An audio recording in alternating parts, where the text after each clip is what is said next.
kuna wakabila ambaye wanapiga kelele na kukukejeli. Wanasema kwa nini unapeleka maendeleo sehemu kama ile umekuja hapa siku ya leo.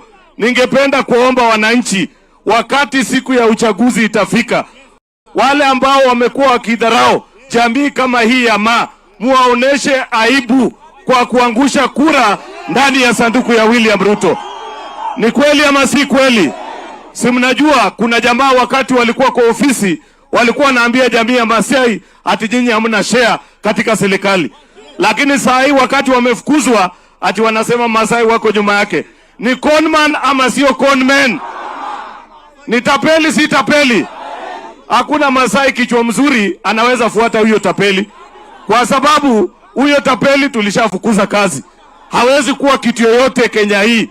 Huyo na ng'ombe ambaye imengolewa Iltereki hakuna tofauti.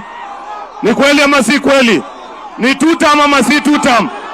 Narok North ni tutam si tutam? Asanteni sana na Mwenyezi Mungu awabariki. Wapi Rambo?